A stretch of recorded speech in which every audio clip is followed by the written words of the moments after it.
Hi, everyone. Coming to you from Santa Fe, I'm Scott Harrison, Artistic Director of Ironweed Productions, and want to welcome you to Talking Theater Santa Fe, a series of conversations between me and Santa Fe theater artists, sharing stories about their experiences in the theater and the unique paths that led them to creating theater in Santa Fe. I'm very honored to have as my guest this evening Santa Fe actor, director, writer, and producer Mona Malec. Mona, thanks so much for joining me tonight. No, it's great. Great to be on Zoom with you tonight. Yeah, doing our new we're doing our new COVID Talking Theater Santa Fe. Yeah. COVID, no masks. Um, Yeah. so a little bit more about Mona. Mona is a world champion Highland Games athlete, powerlifter, and mother of two. She has a BA in theater performance and anthropology from Cornell and an MFA in theater from Ohio State. She has extensive movie and theater experience, performing on stage in productions with the Santa Fe Playhouse, Ironweed Productions, the Lensic, Theater Grotesco, and Theater Work. And most recently, Mona wrote and performed in her solo piece, Motherhood, Barbells, and T-Shots, which we'll talk about here very soon. So Mona, I know you and I were chatting about this a little bit the other day, but you and I go way back, and for me, it's to my earliest days in Santa Fe because my first theater production was The Rainmaker at Theater Work, which you were in, played Lizzie, and that was over 18 years ago now, which is, Yeah. I believe. Yeah. Um, Yeah. Long time ago. Long yeah, time. Yeah. and it's funny because I distinctly remember. And my wife and I lived in Velarde at the time, and I Hmm. remember driving to that rehearsal, and we had just moved here, and um, I just remember that feeling of just wondering what the experience was going to be like, and just and really looking excited about it, and then we sat down to start doing the read through, and it was just um, that was just the beginning of what was a really rewarding and cool experience. Yeah. Oh. Yeah. I remember um, people, people were like, "Oh, he's from New York. Oh, I wonder if we're all up to snuff, you know?" Yeah. So, That yeah. was the feeling. It was like, wonder who he is. Oh God, you know? Oh, wow. Wow. No, yeah. Well, I just, no, I remember, well, I remember the one thing too that was before we even, or maybe it was after we did the read through, but we walked in and David Olson, who just uh, wonderful experiences working with him. Mhm. The whole set was built. Yeah. I mean, I walked in and anyway, I couldn't have been more thrilled, to have that be my first experience, first of many, which we'll get into here in a little bit. But I wanted to actually go a little bit farther back for you, and just ask you, do you remember your first, just your very first experience of being captured by the imagination or make believe as a child? Yeah, I remember the first time I did a play. It was in fourth grade, and it was just for a class. And it was a piece called Goose Grease. I remember. The only thing I remember, I played like a kitchen maid,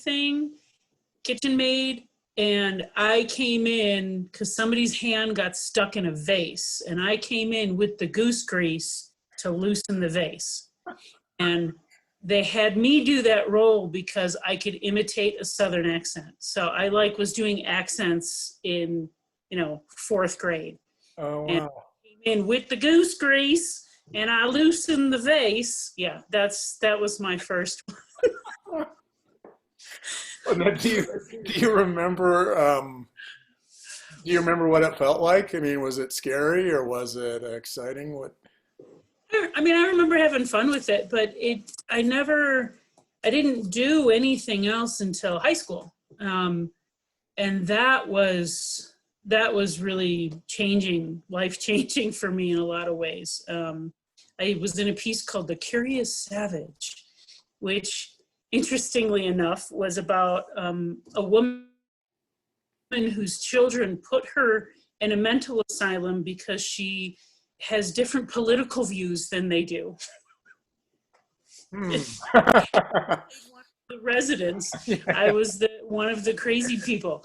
And I remember that I had the first line in the play. Hmm. And I remember just how terrifying that was, that what if I can't say it when I first go out and I have to start it? And so nothing can start unless I can say this first line. Yeah. I wish I could remember what the first line was. I don't, but, and I just remember falling in love with it at that point. I really didn't have anything as a kid. I mean, I'm a real 70s kid. There were not, I'm sure there were programs somewhere, but there weren't like summer theater programs. There weren't, I didn't do any of that kind of stuff. So yeah, high school was the first like real experience. And then after that, that's what I wanted to do. So. Wow. Yeah. And when, as you kind of discovered that that's what you wanted to do, what was it, or what were the things about acting for you that were just that you loved, or that you were really drawn to? It felt safe to be someone else. Yeah. I actually talked about that a little bit in the show that I produced and wrote last year. It was a place to disappear safely and not have to be me. I know there's tons of different reasons people get into acting, but mine was really to disappear in plain sight, you know. And then as I learned more about it, that really shifted, you know, because I was able to discover more about myself and stop disappearing by discovering characters. Right. You know. Right. That's great. Oh, that's interesting. Yeah. Yeah, I know. Yeah, and that's because I remember for me, I just had that feeling of man, these are pieces of myself that I feel like are part of me that just never see the light of day, you know. Yeah. Yeah. And I had the same experience of just kind of my draw to uh, acting kind of shifted over time. Yeah, where it's the same. And now it's just more about, yeah, I just love, yeah, just learning and getting inside, trying to get inside another person and finding a way to, you know, bring who I am to that person. But that's interesting because there's, Mhm.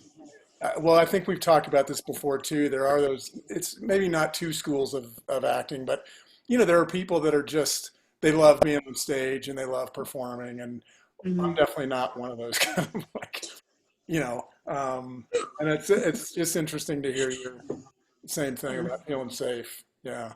Yeah. Yeah. So do you feel is for you also, does kind of having a script, do you feel more safe in the words, or is it just being kind of on stage within a character that feels safe?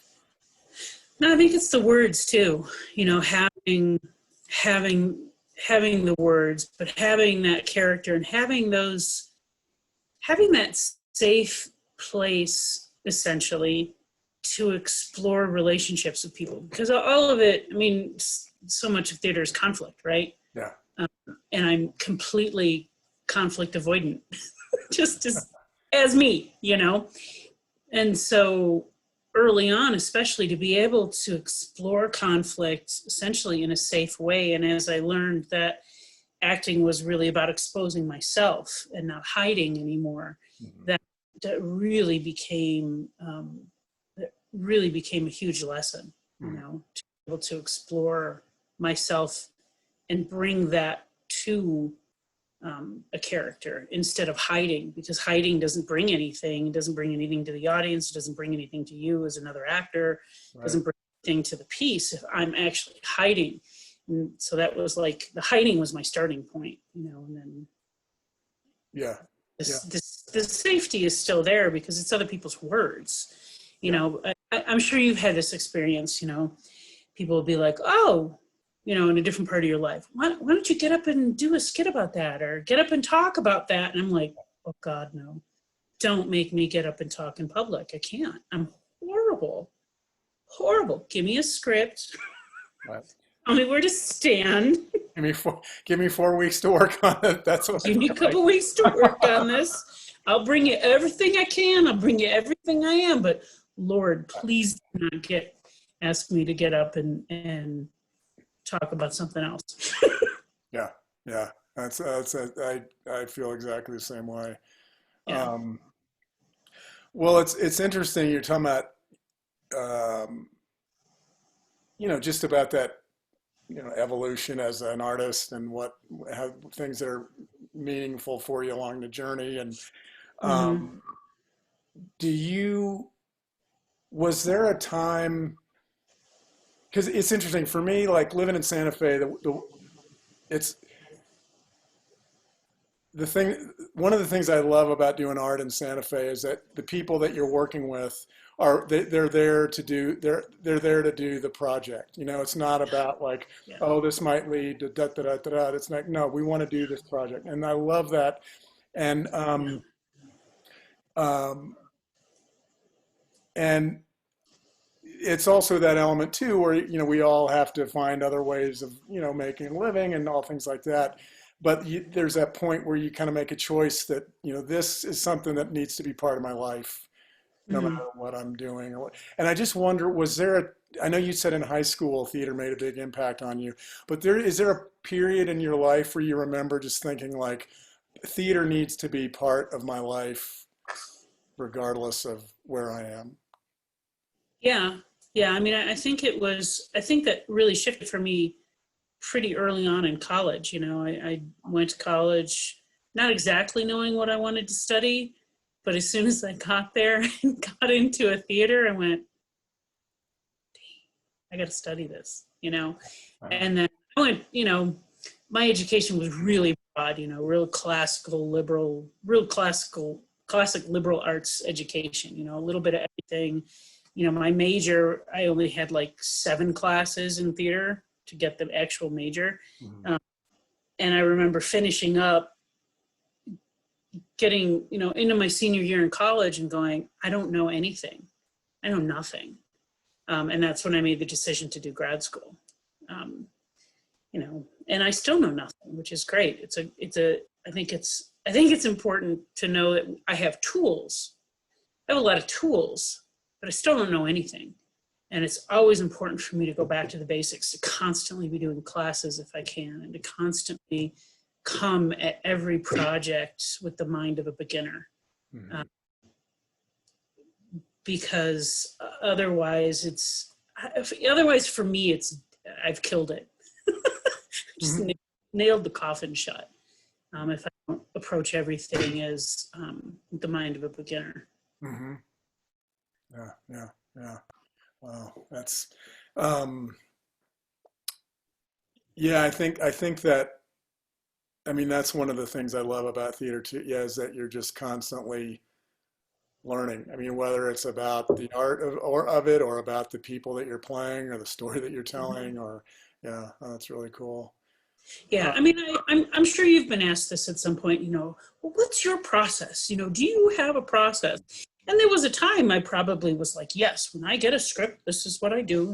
And now it depends on what it is, what the script is, who I'm working with. I just sit down and go, okay, what is this? right. Just start. I don't have a process except just trying to be open to what the process might be. That's yeah, yeah, yeah, yeah, yeah. That's yeah. Um, yeah, I know. It's funny because I remember. I don't know. This was, I guess I was in my 20s, and I was in a show and one of the other actors in the show was, she, I remember, yeah, she said like, oh, I've done this, I've done this, I've done my character bio, I've done da da da da da da.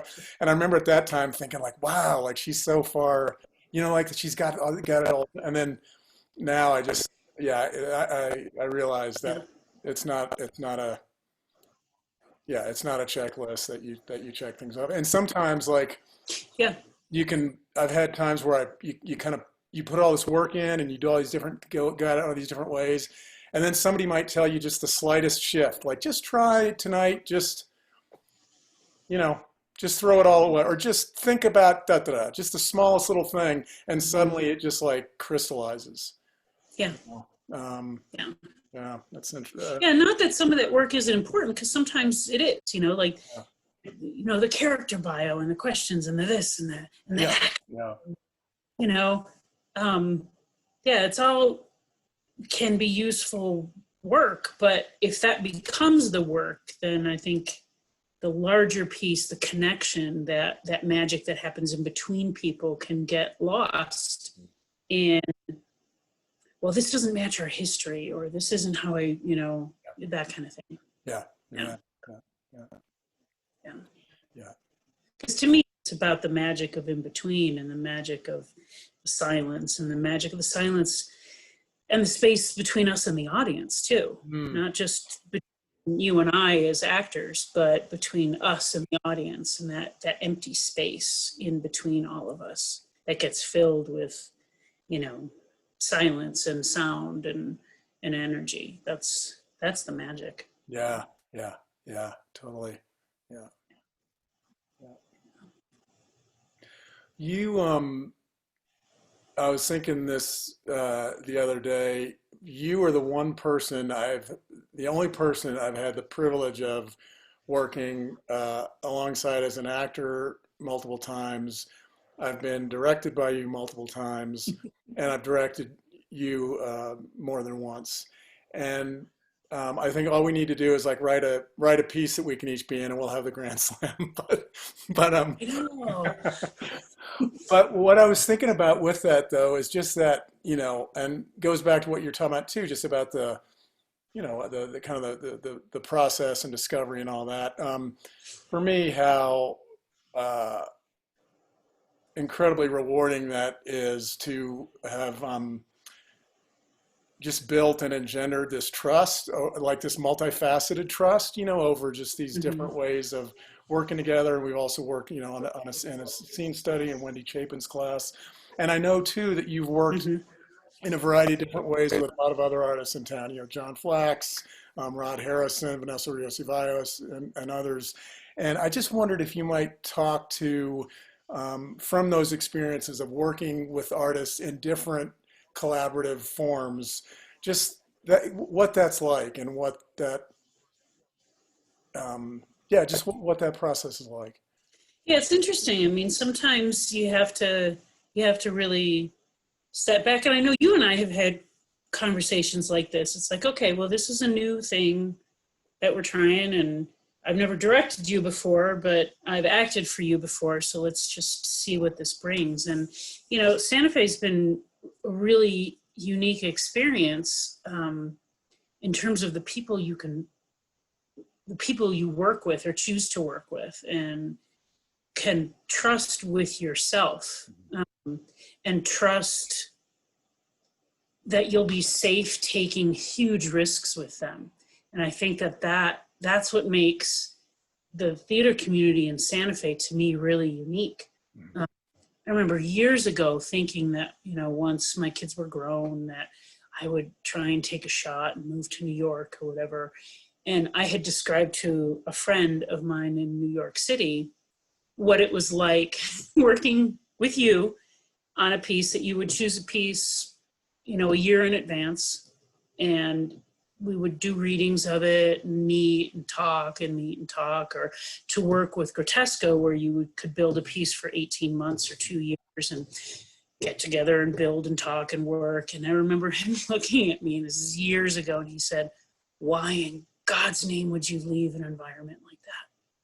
Why would you walk away from that? That doesn't exist anywhere, you know. And that's been the beauty of, you know, the community of people in Santa Fe, you know, at least from my experience and the people I found, you know. And that's what made being able to give voice to the piece that I wrote, that's what made that possible. Was I was able to take little pieces of it and give it to a couple of people that I've worked with in multiple kinds of capacities, like you said, as directors, producers and other actors in multiple kinds of theaters, give them little pieces of what I was thinking about doing. And they were completely open and honest with me because they didn't want anything from it. They just wanted the best for me out of it. And I feel that that's what really makes Santa Fe unique, and that small theater community is I really feel like people just want the best for other people, which then brings out the best in them. Mm-hmm. Yeah. I don't know if that answered your question or not. No, it totally does. Yeah. And I agree. I mean, I agree. I just working on, and I know I'm fortunate. I learned the length of time of working on a piece, that model from John Flax and Grotesco. And I just, when you're in the midst of that type of process, like there's nowhere else I'd rather, with the people that we have in Santa Fe, there's nowhere else I'd rather be. And yeah, that's, no, I totally agree. And it is too, that thing of,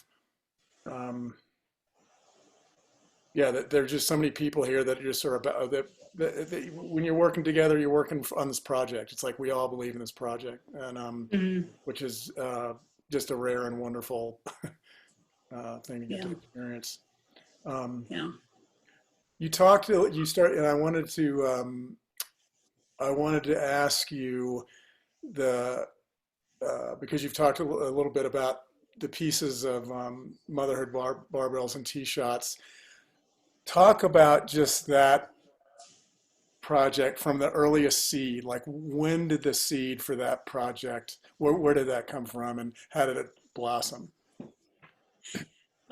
There's actually a piece in the piece about how it started. I literally was out for appetizers with Vanessa and Leslie and Kate and Donna Shear. We sort of nicknamed ourselves the theater bitches. We would go out when we could still all go out. We would go out. Just sometimes we would be like, okay, everybody's trying to see this piece in the next month, and then we would just sit and talk about it or just see what we were doing. And we were all sitting at a table and telling stories about kids, and I literally got stuck. I couldn't speak because I got stuck on a word. And that night I went home and wrote it down. And then I wrote something else down the next day. And I contacted Rod Harrison and just asked him if he was interested in reading something. I called it my scratchings. I said, I scratched something down. I don't know if this is anything. Could you read it? And he did. And that's essentially how we started working on it. So. And how long of a process was it from like that night to when you actually did your first performance of the show? I don't even think it was 18 months. I mean, it swirled together really fast, in large part because of you. It's just like things fell into place with the piece. And yeah, so it was shocking that it happened that fast, and probably a good thing too, because the more time I had to think about it, the more I would have pulled back and not done it, because it's a little bit too much like public speaking, because it's my life. I'm behind a character. Yeah, so that was way out of my comfort zone. Way out of my comfort zone. And Rod was great to work with because he essentially approached my scratchings, my writing, a similar way to how I sometimes approach a character, was just asking questions. He just kept asking me questions and asking me questions and saying things like, "Oh, I'd like to know about XYZ," and go away for a couple of weeks and email him something I had written, and he'd be like, "Okay, well, I'd like to know about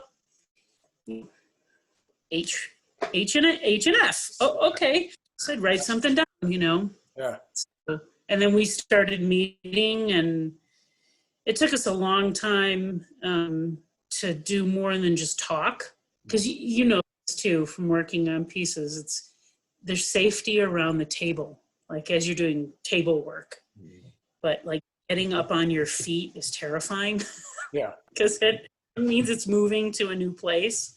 But yeah, and we just started working, and then I brought it to a couple other people, and I brought it to Kate Kita, let her see sort of an initial script, and I brought it to Vanessa, and then asked you if we could, you know, have a tiny little reading at your place, and you and Lisa let us do a reading at your house. So, yeah. Had you written anything for theater before that? I had written a couple of the pieces and helped clean up structure for a couple of the pieces for A Dream Inside Another with Grotesco. Years ago, 1,000 years ago, I helped I helped do that. And other than that, no, not really. Yeah. Not really. Not really my thing. I've never been a writer. So Did the once you kind of got going, and I know that's interesting how Rod just kind of brought things out and asking questions. I mean, did you find that the initial kind of surge of writing, did it come out pretty quickly, or yeah. yeah? It was really bizarre. Like I didn't know, and there are a lot of pieces because Rod kept all, because I would email it to him, so he kept all the copies, like from the first one. And for me, I had the thing on Word, and every time I sent him one, it was changes in Word, so I didn't have any of the originals. And there are a couple of the pieces that really were not that changed from the first writing, you know. So it was really bizarre. Things just kind of tumbled out, and I think a lot of it was just um, the way he asked me the questions about it, and just wanting to know more. You know, freed me up not to edit myself so much, and not try and make it palatable for somebody else. Like I really feel like he gave me the freedom to just go ahead and express this however you want, because nothing's going to happen. We're just doing this. We're just playing. We're just looking. Mm-hmm. So don't worry about anybody else knowing anything about this. This is just us, you know. And so that opened up an ability to just, well, I guess just be open with it. Yeah. How did the how do you feel like the experience of writing that this personal story, writing it, creating it with a collaborator and a friend, bringing it forth to people, what the response after that? How do you feel like this process changed you as a person? Well, I mean, if you had told me 2 years ago I would have done this, I would have called you a liar. Yeah. You know, I would never have exposed myself like that. But I realized why people, I realized why people do expose themselves in that way. You know, why people do blogs or, you know, videos about very personal things. I had some very, very challenging, beautiful experiences with people that I was not prepared for. I didn't expect. And it pulled the experiences past me. I mean, it pulled them out of myself. It no longer became just my story. It was a way to not necessarily connect me to someone else, but to help someone connect to something in themselves Mhm. that may have either been missing or misunderstood. And that was really powerful. And I'm really curious to see how that may or may not affect my work as an actor from here on out, because obviously with COVID, Yeah. Yeah. Who knows? um, haven't had a chance to do anything after that, Mhm. after that piece. But it really, I don't know, I think it really helped me shred a little bit more of the pieces of ego that were holding on. Mhm. Anything is about me. Do you know what I mean? Yep. Mhm. Yeah. Yeah. I don't know if that makes any sense. Yeah, it does. Yeah. But, I had some really powerful experiences with audience members. Um, yeah. Yeah. Yeah. Wow. Do you, there's a really, to me, really fascinating piece uh, of motherhood barbells and tee shots, which is the barbells, which your journey with the Highland Games, which I mean, you're a world champion Highlands Games. What to what events again? I know you told me. Are you world champ or what? Well, it was actually, I was the world champion overall, and it was, God, it's so long ago now. I think it was 2014, and I won the game in Scotland, which was pretty special. Yeah, and um, the overall. So just the whole. I mean, yeah, like wow, wow. yeah. And now how long had you been doing this before you were a world champion? Um, 3 or 4 years, 3 years. That's that's I incredible. was never an athlete. I don't know, Scott. Well, now how did that, because I know you've told, but for how did this happen? How did the Highland Games, how did that happen?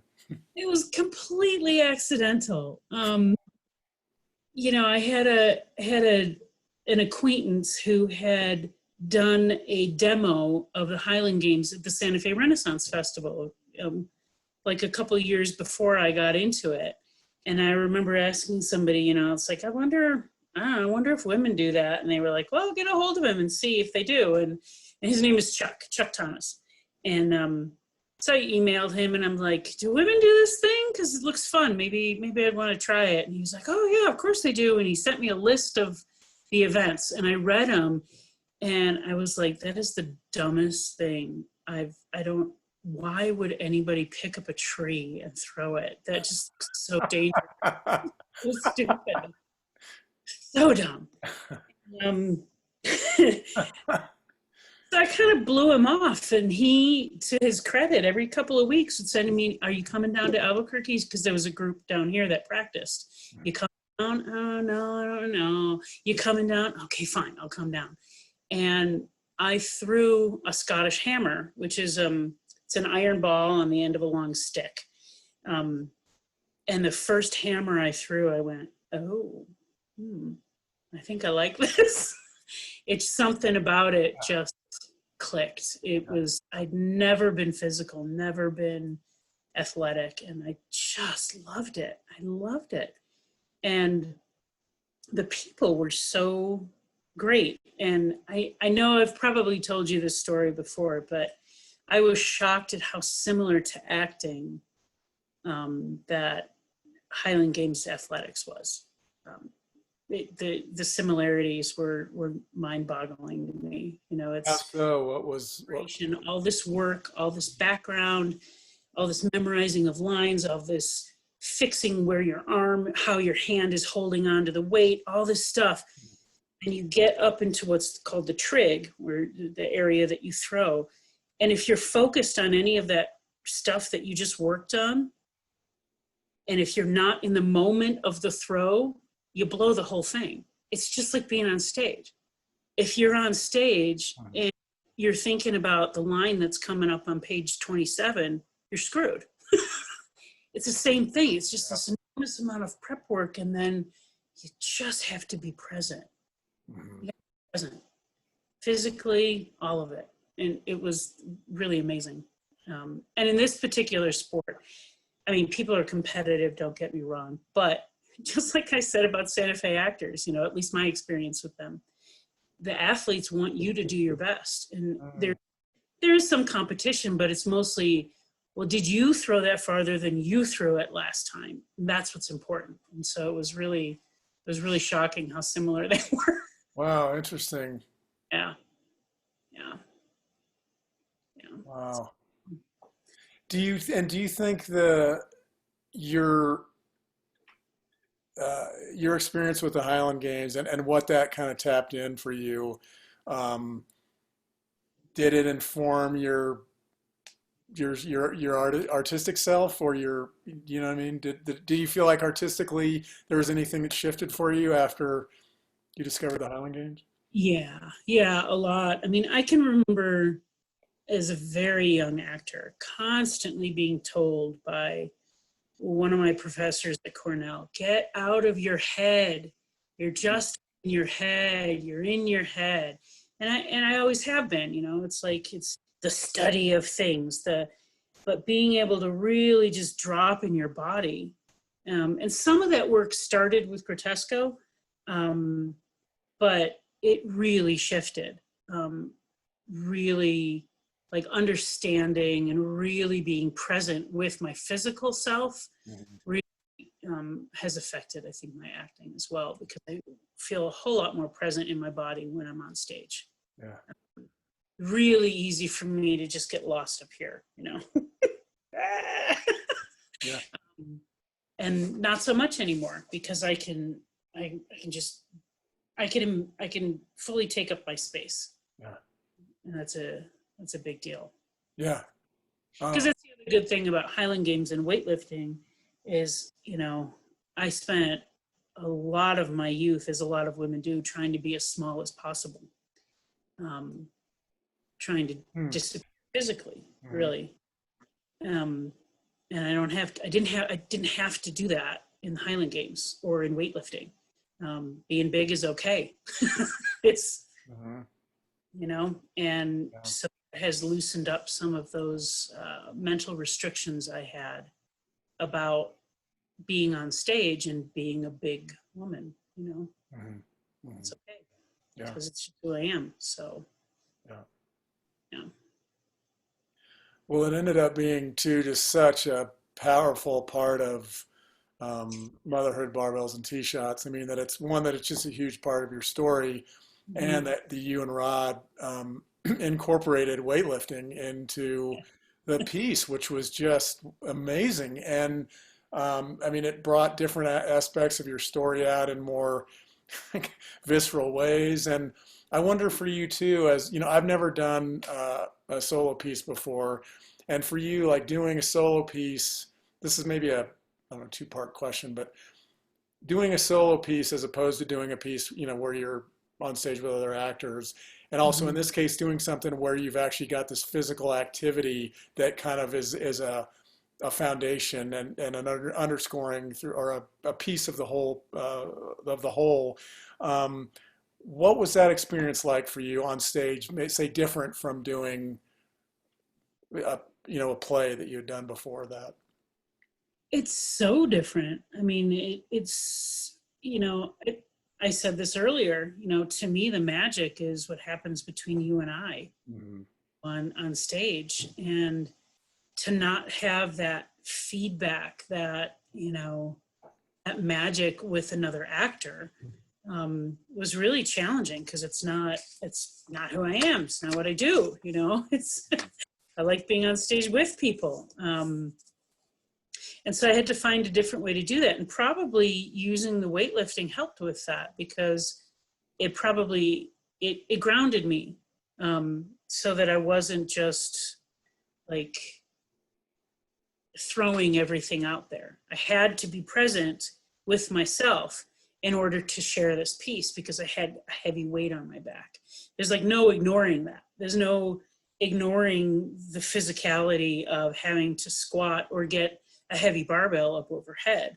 And to share that with an audience was really interesting, because weightlifting and training for something is a very solitary it's a very solitary thing. You don't like do that with other people.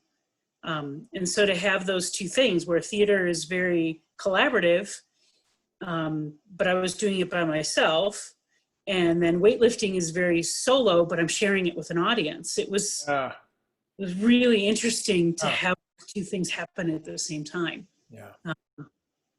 But being able to step into it slowly also helped enormously, because we were able to share it with some people at your house, and then the Adobe Theater here in Albuquerque let us do a reading of it one night down here, and so we like slowly did pieces of it, and then you had us do the Theater Santa Fe, the theater walk, and so we were able to again just do pieces of it to see what is this for me, what is this to share a piece that I'm up there by myself with. I don't know if I answered your question. Yeah, you did. Yeah, you totally did.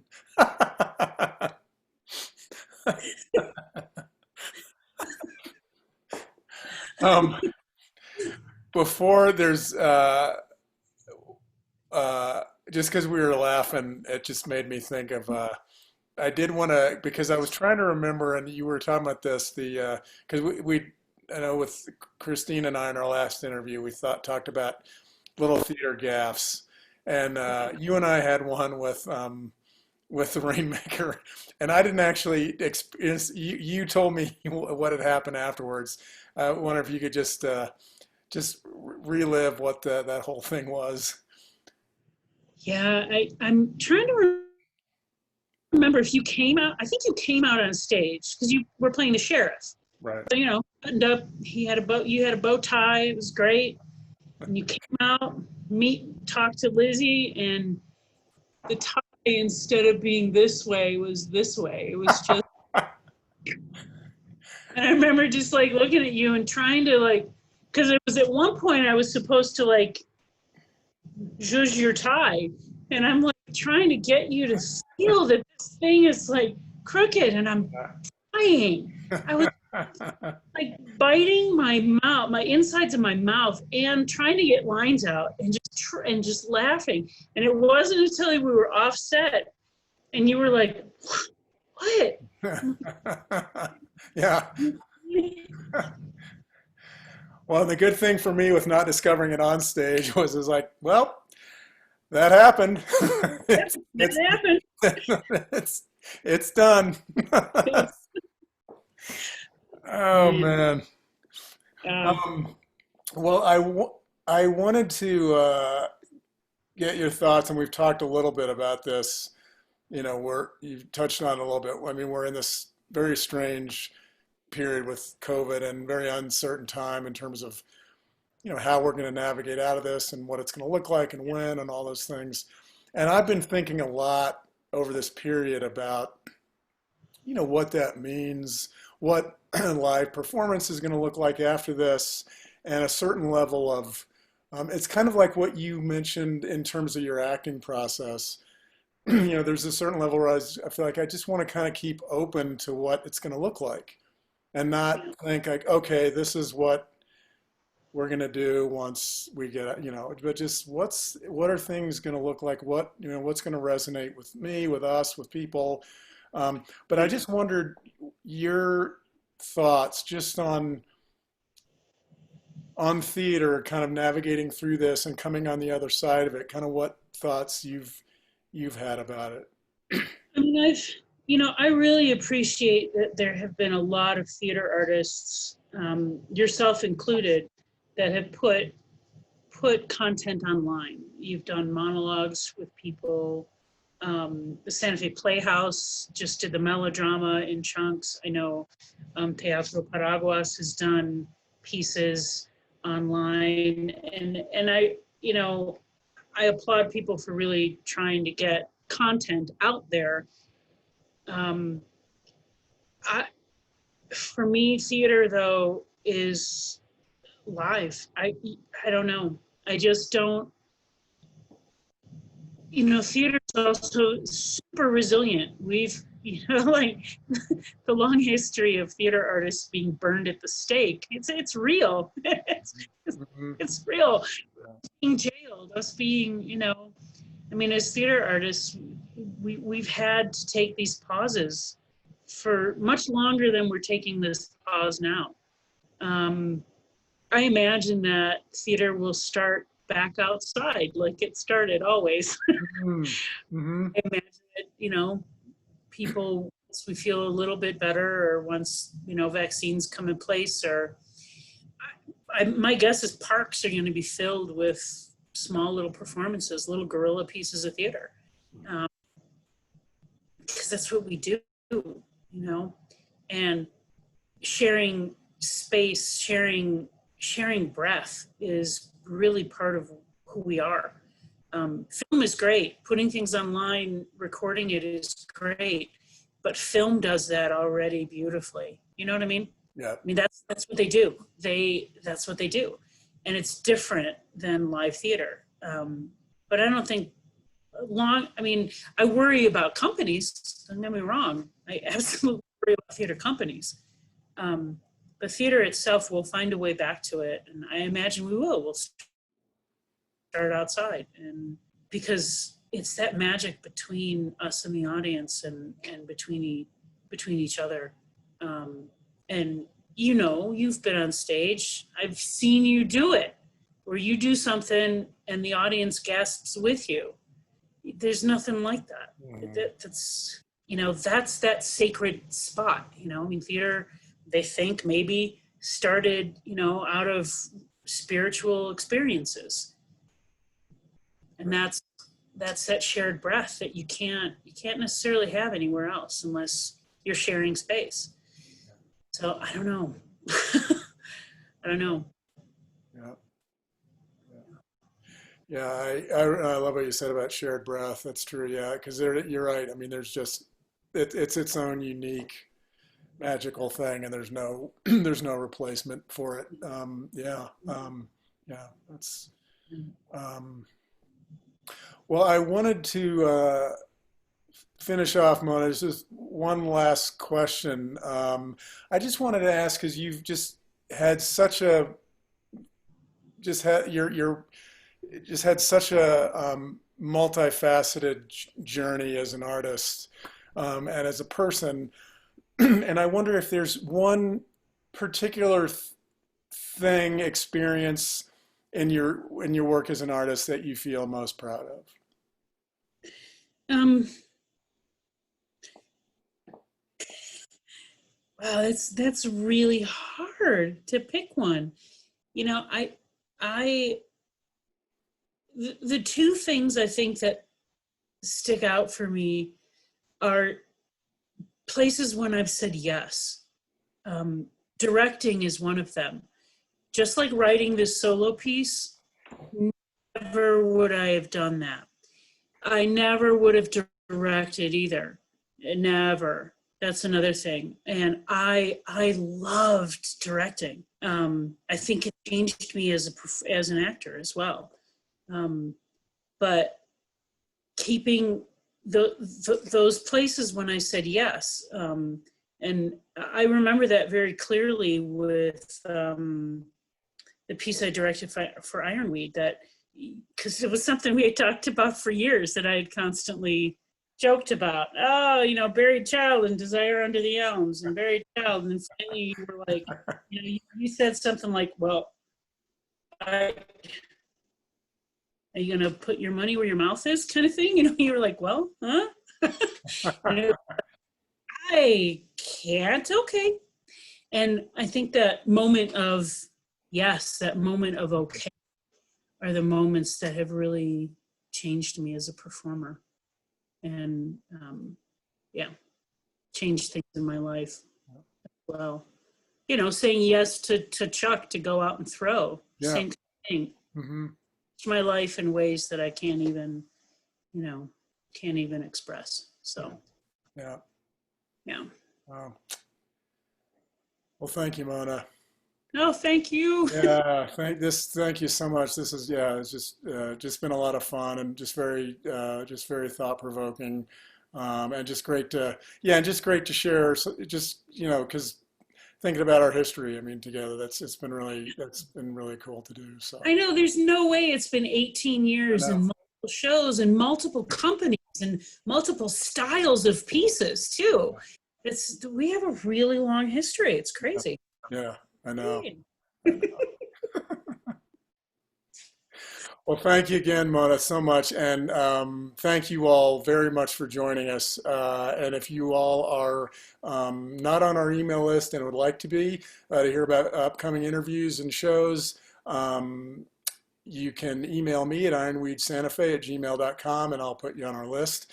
I'd also like to say a big thank you to Theater Santa Fe. They're at theatersantafe.org, and they have an online tab where they very graciously post all of our interviews, so you can see all the interviews that we've done before this point and any coming up in the future on theatersantafe.org. And they've also just got wonderful resources about companies, things going on in town. Hopefully that calendar will be filling up here sooner rather than later.